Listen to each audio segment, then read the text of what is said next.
नमस्कार दोस्तों, हमारे YouTube चैनल पे आप लोगों का फिर से स्वागत है। दोस्तों आज हम बात करते हैं दीक्षा एजुकेशनल प्रोग्राम की, जिसके अंदर जो है एक डिजिटल प्लेटफॉर्म था all over across the Indian teachers के लिए। तो दोस्तों आज हम बात करते हैं दीक्षा की। तो दीक्षा जो है अपने आप में क्या था, तो इसकी फुल फॉर्म होती है national digital infrastructure for our teachers, यानी कि टीचर्स के लिए एक ऐसा प्लेटफॉर्म था जहाँ पे वो क्वालिटी एजुकेशन जो है वो कर सकते हैं और अपने आप में जो है कुछ चेंजेस कर सकते हैं। तो दीक्षा जो है सेंट्रल गवर्नमेंट का, यानी कि MHRD जो है, यानी कि ministry of human resources development जो है, उसका एक प्रोग्राम था। यानी कि किसके लिए डेडिकेट था ये था across the teachers of India. तो दोस्तों आइए बात करते हैं दीक्षा अपने आप में क्या प्रोग्राम था और इसमें किस किस को जो है फैसिलिटी मिलती थी। तो दोस्तों आइए बात करते हैं दीक्षा राइज की। तो सबसे पहले हम बात करेंगे दीक्षा की। तो दीक्षा का ही छोटा पार्ट क्या है, दीक्षा राइज है। दीक्षा जो है स्कूल शिक्षा के लिए एक राष्ट्रीय मंच है, यानी कि नेशनल प्लेटफॉर्म है, जो किसने चालू करा था, NCERT की एक पहल है। दीक्षा एप्लीकेशन का शुभारंभ जो है उस टाइम पे जो वाइस प्रेसिडेंट हैं वेंकैया नायडू जी, उन्होंने 5 सितंबर 2017 को किया था। एप्लीकेशन यानी कि अपने आप में क्या था, एक दीक्षा का एप्लीकेशन था। और इसकी जो एप्लीकेशन को लॉन्च किसने किया था, तो ये उस टाइम के जो संसाधन मंत्री थे, मानव संसाधन यानी कि शिक्षा मंत्री श्री प्रकाश जावड़ेकर जी ने सितंबर 2017 में सभी के लिए जो है प्रोवाइड करवाया था। तो दोस्तों दीक्षा राइज जो है वो 5 सितंबर 2017 को जो है एक एप्लीकेशन लॉन्च किया गया था सेंट्रल गवर्नमेंट के द्वारा। अब बात करते हैं कि दीक्षा का पूरा नाम होता क्या है।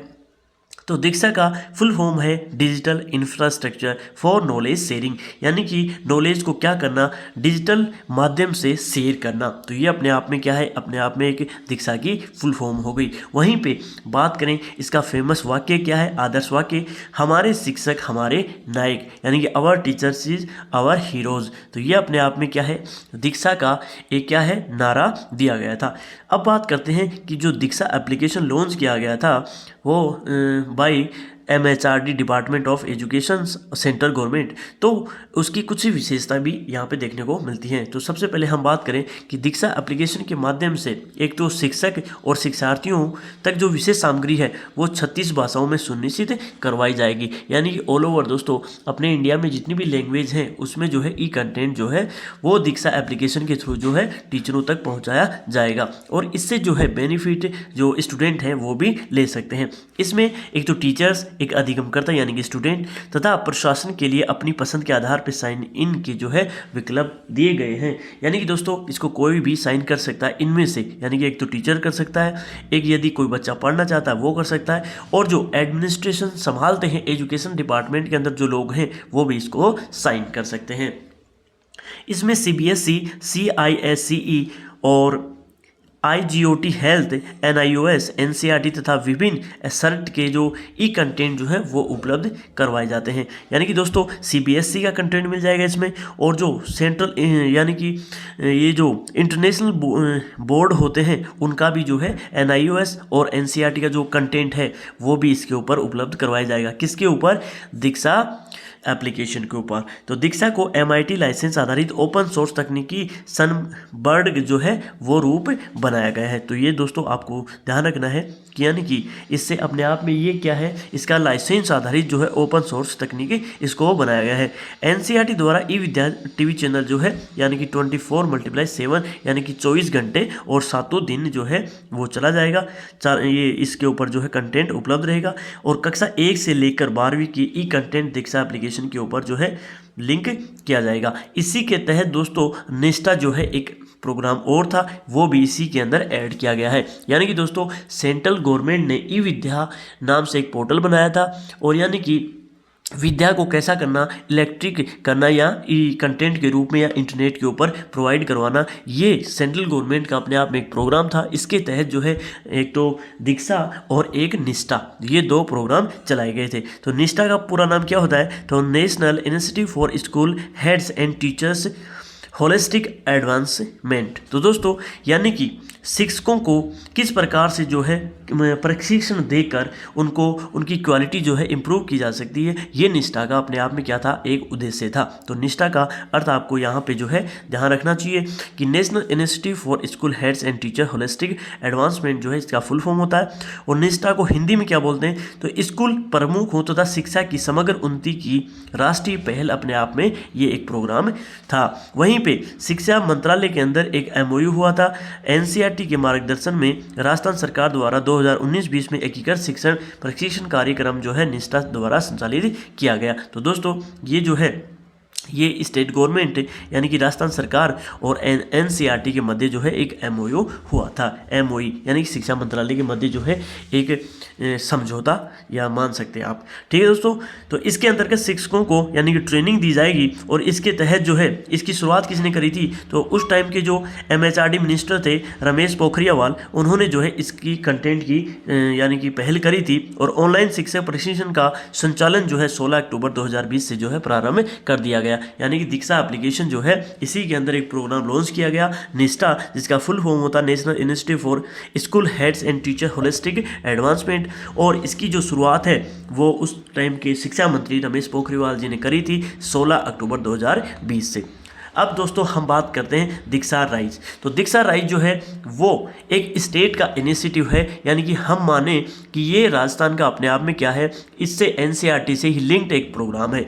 राजस्थान सरकार के शिक्षा विभाग का ये क्या मानना था कि राज्य में विद्यार्थी में सीखने के परिणामों सुधार के लिए शिक्षक समुदाय सबसे बड़ा ताकत है और सबसे अधिक मजबूत किया जाना चाहिए। तो इसी विश्वास के साथ शिक्षा विभाग ने राष्ट्रीय शिक्षक शिक्षा परिषद एनसीईटी के साथ मिलकर स्कूल शिक्षकों के लिए एक राजस्थान इंटरफेस जो है वो लॉन्च किया, जिसको अपन क्या बोल देते हैं, Rajasthan interface for school educator का निर्माण उन्होंने किया था। तो यह आपको ध्यान रखना है कि जो राइज है वो दिशा का एक छोटा पार्ट है स्टेट के अंदर, राजस्थान के अंदर, जिसको क्या बोला जाता है, Rajasthan state interface for school educator.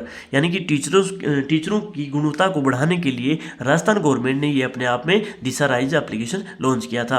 Rajasthan सरकार द्वारा दीक्षा राइज नामक जो पोर्टल है वो 2018-19 में इसको 70 के दौरान जो है इसको लॉन्च किया गया। यह पोर्टल जो है शिक्षकों को राष्ट्रीय स्तर जो है एक प्लेटफॉर्म जो है वो प्रदान करता है।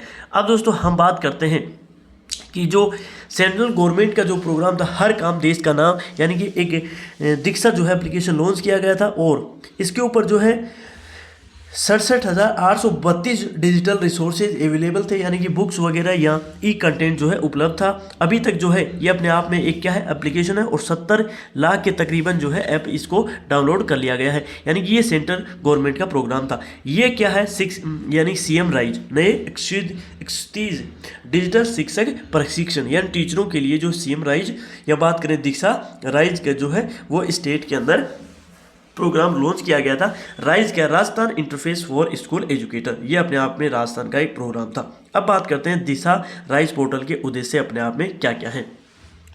इससे एक तो दोस्तों हाई क्वालिटी वाला जो है एक प्लेटफॉर्म प्रदान करना था, वहीं पे शिक्षकों को सशक्त बनाना, यानी कि उनकी जो क्वालिटी है इंप्रूव करना और राज्य भर में सहयोग करने में सक्षम बनाना, यानी कि जो टीचरों की हेल्प होती है वो किस प्रकार से ली जा सकती है, उसके लिए भी अपने आप में क्या दीक्षा राइज एक पोर्टल था। शिक्षकों के लिए व्यक्तिगत और व्यावसायिक विकास में समर्थ करना, यानी कि टीचर जो है खुद का होलिस्टिक जो डेवलपमेंट है वो किस प्रकार से करें, इसके लिए दीक्षा राइज जो है पोर्टल बनाया गया था। वहीं पे इसके अंदर जो है टीचर्स को या स्टूडेंट्स को और उनके जो पेरेंट्स होते हैं उनको जो है ई कंटेंट या ई डिजिटल बुक जो है प्रोवाइड करवाना इसका एक उद्देश्य था। किसका, दीक्षा राइज, जो कहाँ का एक पोर्टल था, राजस्थान में एजुकेशन को लेकर एक पोर्टल बनाया गया था। दीक्षा जो है वो सेंट्रल गवर्नमेंट का एक पोर्टल है। सभी प्रकार की शिक्षण सामग्री उपलब्ध कराना, जैसे ऑडियो, वीडियो और ई कंटेंट। तो दोस्तों इस दीक्षा राइज के ऊपर जो है आपको एक तो ऑडियो में जो है ई कंटेंट मिल जाएगा, वीडियो में भी देखने को मिलेगा, वहीं पे यदि आप पीडीएफ को टेक्स्ट के रूप में पढ़ना चाहते हो तो उसमें भी जो है ई कंटेंट प्रोवाइड करवाया गया है। वहीं बात करें हम पूर्व प्राथमिक से, यानी कि एलकेजी से लेकर 12वीं तक की पाठ्य पुस्तकों पर क्यूआर कोड जो है उपलब्ध करवाए जा सकते हैं, जिससे क्यूआर कोड को आप स्कैन करके जो है वो इन ई कंटेंट को जो है एक्सेस कर सकते हो। तो दीक्षा राइज पोर्टल के ये जो है अपने आप में क्या थे, उद्देश्य थे, एम थे। वहीं बात करें हम कि इसकी जो मेन जो है विशेषताएं क्या क्या थी, तो दोस्तों एप्लीकेशन पर शिक्षकों शिक्षक जो होते हैं, टीचर जो हैं, अपनी व्यक्तिगत जानकारी का पेज जो है निर्मित किया जा सकता है। यानी कि किसी प्रकार के टीचर को कोई डाउट है या अपने आप में वो कुछ बताना चाहता है तो वहाँ पे उसके लिए क्या है, एक इंडिविजुअल जो है पेज बनाया गया था, वहाँ पे जो है वो कुछ लिख सकते हैं। ये टीचर्स के लिए जो फैसिलिटी प्रोवाइड करवाई गई। एप्लीकेशन पर शिक्षक स्वयं का कंटेंट भी तैयार कर सकता था। तो यह आपको जो है, जैसे यदि कोई टीचर सेटिस्फाई नहीं है एनसीईआरटी की बुक से और ई कंटेंट से, तो वो खुद का कंटेंट भी वहाँ पे बना सकता है। ये दीक्षा राइज में जो है एक फैसिलिटी जोड़ी गई। कक्षा कक्ष संसाधन का उपयोग विद्यार्थियों के लिए जो है उपलब्ध करवाया गया, यानी कि टीचर यानी कि स्टूडेंट जो हैं उनके लिए जो है फैसिलिटी यहाँ पे जो है प्रोवाइड करवाई गई। शिक्षक व्यक्तिगत कोर्स यानी कि पर्सनलाइज्ड जो कोर्स होते हैं उनका चयन कर सकता है अकॉर्डिंग टू हिज इंटरेस्ट। तो दोस्तों ये टीचर्स के लिए जो है एक अपने आप में क्या है, बेहतरीन एप्लीकेशन था। शिक्षक संपूर्ण राज्य के शिक्षकों के साथ संवाद स्थापित कर सकता है। तो यहाँ पे दोस्तों टीचर्स के लिए जो है अदर टीचर से चैट करने का भी जो है यहाँ पे ऑप्शन रखा गया। अपनी प्रगति का जो है इवोल्यूशन या मूल्यांकन वो टीचर जो है वो कर सकता है। तो दोस्तों इसके अंदर हो सकता है वहाँ पे टीचर्स के लिए वेरियस जो टाइप की क्विज होती हैं वो भी वहाँ पे रखी गई थी, जिससे टीचर जो है अपना खुद का क्या कर सकता है, मूल्यांकन कर सकता है। एक राष्ट्र एक डिजिटल प्लेटफॉर्म की तर्ज पर राज्य एक प्लेटफॉर्म बनाया गया। यानी कि दोस्तों मोदी जी क्या चाहते हैं, एक राष्ट्र एक डिजिटल प्लेटफॉर्म के तहत ही जो है दीक्षा राइज को लॉन्च किया गया था। अपने आप में जो एक ऐसा कंटेंट था जो 36 लैंग्वेज के अंदर जो है ई कंटेंट जो है प्रोवाइड करवाता था। तो दोस्तों ये एक देश के अंदर सभी लैंग्वेज के अंदर जो है मटेरियल जो है टीचरों के लिए यहाँ पे प्रोवाइड होता था। शिक्षकों को ऑनलाइन व ऑफलाइन प्रशिक्षण यानी ट्रेनिंग उपलब्ध कराने की इसमें अपने आप में क्या थी, एक योजना थी। 2018-19 में मानव संसाधन यानी कि MHRD डिपार्टमेंट ऑफ भारत सरकार और राजस्थान सरकार की पहल पर बोर्ड परीक्षाओं की बेहतर 9वीं और 10वीं के छात्रों की मदद करना। यानी कि इस एप्लीकेशन का अपने आप में और उद्देश्य क्या था कि जो 9वीं 10वीं के बच्चे हैं, स्टूडेंट हैं, उनकी भी हेल्प करना। ठीक है दोस्तों, तो ये अपने आप में स्टेट गवर्नमेंट और सेंट्रल गवर्नमेंट की पहल थी। वहीं बात करें दोस्तों इसके तहत अन्य कौन कौन से नवाचार थे, तो दोस्तों एक बात करते हैं कि सेंट्रल गवर्नमेंट का अपने आप में एक ई कक्षा, ये भी जो है एक अपने आप में क्या था, प्रोग्राम था। तो दोस्तों ये आपको ध्यान रखना है। इसमें क्या था, तो दोस्तों 1 से 12वीं तक के छात्रों के लिए डिजिटल शिक्षा कार्यक्रम की शुरुआत जो है 15 अक्टूबर 2020 को की गई। और इसमें जो है केन एनर्जी वेदांता लिमिटेड जो ग्रुप है उसका सहयोग रहा और राजस्थान सरकार ने मिलकर जो है शिक्षा विभाग में जो है एक अपने आप में एक कक्षा कार्यक्रम लॉन्च किया गया था। इस कार्यक्रम का उद्देश्य जो है माध्यमिक शिक्षा मंडल राजस्थान BSER तथा केंद्रीय शिक्षा बोर्ड जो है CBSE में दाखिला छात्रों को क्या देना, फ्री एजुकेशन देना और क्वालिटी एजुकेशन प्रोवाइड करवाना था। तो दोस्तों ई कक्षा जो है वो 3 ग्रुप के अंदर यानी कि समझौते के तहत उन्होंने जो है हेल्प करी थी। इसमें माध्यमिक शिक्षा मंडल राजस्थान, माध्यमिक शिक्षा बोर्ड तथा इसमें जो है केन एनर्जी और वेदांता ग्रुप, इन्होंने क्या करा था कि फ्री एजुकेशन और क्वालिटी एजुकेशन प्रोवाइड करवाने के लिए ई कक्षा एक प्रोग्राम लॉन्च किया था। छात्रों को इससे जो है वो मुफ्त और क्वालिटी एजुकेशन प्रोवाइड की जाती थी। राजस्थान सरकार के ई कक्षा कार्यक्रम के तहत हिंदी माध्यम से कक्षा 1 से लेकर 12वीं तक जो एक तो वीडियो सामग्री दोस्तों एक तो क्या प्रोवाइड करवाना था, वीडियो सामग्री जो है वो प्रोवाइड करवाना था। वहीं पे बात करें हम ई कक्षा CWN के तहत साइन लैंग्वेज में भी कक्षा 1 से 12वीं के लिए वीडियो अध्ययन सामग्री बधिर विद्यार्थियों यानी कि जो आंखों से देख नहीं सकते उन विद्यार्थियों के लिए भी ई कंटेंट यानी कि ब्रेल लाइव जो होता है ना, यानी कि बच्चे जो छू कर पढ़ सकते हैं, तो उसके लिए जो है ब्रेल में जो है ई कंटेंट प्रोवाइड करवाया गया था। तो 12वीं के अंग्रेजी माध्यम के विद्यार्थियों के लिए जो अध्ययन सामग्री इसमें बनाई गई थी, किसके अंदर, ई कक्षा कार्यक्रम के तहत।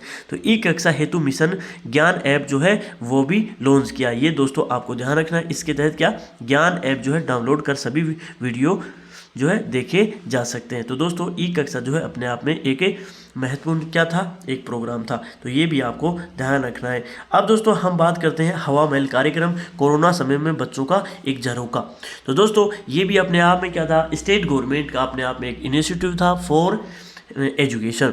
कोविड-19 महामारी के कारण लॉकडाउन की स्थिति में बच्चों की पढ़ाई को सुगम बनाने के लिए हवा महल जो है अपने आप में एक कार्यक्रम चलाया गया था। इस कार्यक्रम में सीखने और सिखाने की प्रक्रिया को रोचक बनाया जा रहा है। इसमें बच्चे तुरंत समझ सके। राजस्थान राज्य शैक्षिक अनुसंधान यानी कि हम बात करें शैक्षिक अनुसंधान और प्रशिक्षण परिषद उदयपुर RSCERT तथा Piramal foundation for education leadership और Tata trust centre for micro finance Azim Premji foundation Pratham education foundation UNICEF. तो दोस्तों इसमें वेरियस टाइप के जो ग्रुप थे उन्होंने हेल्प करी है हवा महल कार्यक्रम को चलाने में। तो ये दोस्तों आपको ध्यान रखना है। इसमें पीरामल फाउंडेशन तो दोस्तों काफ़ी इम्पोर्टेंट है, जो राजस्थान की एजुकेशन को लेकर वेरियस टाइप की जो है प्रोग्राम लॉन्च करता रहता है, ये आपको ध्यान रखना है। वहीं पर इसका जो टेम्पलेट तैयार कर विद्यार्थियों को शिक्षकों तक इसे पहुंचाया गया। इस कार्यक्रम के तहत कहानी और अलग अलग गतिविधियों के माध्यम से बच्चों को क्या करवाई जाती थी, लर्निंग जो है गैप को दूर किया गया। RSCERT उदयपुर द्वारा 2 मई 2020 से इस कार्यक्रम का प्रसारण प्रत्येक शनिवार को किया जाता है। किसका? हवा महल कार्यक्रम का। तो दोस्तों ये आपको ध्यान रखना, ये भी एक जो है स्टेट गवर्नमेंट के अंदर जो है प्रोग्राम लॉन्च किया गया था, किसको लेकर? शिक्षा को लेकर। नेक्स्ट बात करते हैं राजस्थान की शिक्षा में बढ़ते कदम। तो ये भी अपने आप में कार्यक्रम था, RKSMBK कार्यक्रम इसका नाम है। वहीं पे कोविड काल के टाइम पे ही ये लॉन्च किया गया था।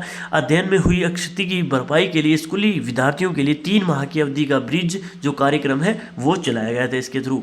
और लर्निंग लॉस पूर्ति था, लर्निंग की पुनः प्राप्ति विद्यार्थियों को सर्वांगीण विकास, अध्ययन निरंतरता और शैक्षिक उद्देश्यों की प्राप्ति के लिए सतत आकलन और तद अनुरूप रेमेडिएशन कार्यक्रम हेतु राजस्थान के शिक्षा में बढ़ते कदम एक कार्यक्रम चलाया गया था। और इसका शुभारंभ कब किया गया था? तो 11 जुलाई 2022 को ये लॉन्च किया गया था। और यह कार्यक्रम राज्य के समस्त विद्यालयों में कक्षा 1 से लेकर 8वीं की में चलाया गया था 2022 और 23 में। यानी कि दोस्तों कुछ जो विद्यार्थी होते हैं उनको लॉकडाउन के कारण जो है एजुकेशन नहीं मिल पाई, तो उनकी क्षति पूर्ति करने के लिए ये एक अपने आप में क्या था, एक प्रोग्राम या कार्यक्रम लॉन्च किया गया था। इसके अंदर जो है 3 माह का ब्रिज कोर्स लॉन्च किया गया था कक्षा 1 से लेकर 8वीं तक, और 70 था इसका 2022 और 23 के अंदर। अब नेक्स्ट बात करते हैं दोस्तों, इसमें चरण जो है बढ़ते कदम के तहत, यानी कि शिक्षा में राजस्थान में शिक्षा के बढ़ते कदम में राजस्थान में 3 चरणों के अंदर, यानी कि 3-4 जो है चरण इसमें अपन देखते हैं। पहला जो है लर्निंग गैप को दूर करने के लिए ब्रिज रेमेडिएशन कार्यक्रम लॉन्च किए गए थे। तो पहला तो दोस्तों ये आपको ध्यान रखना है, ब्रिज रेमेडिएशन कार्यक्रम की चरण कक्षा प्रक्रिया और विद्यार्थी समूह जो है इसमें ये चरण था।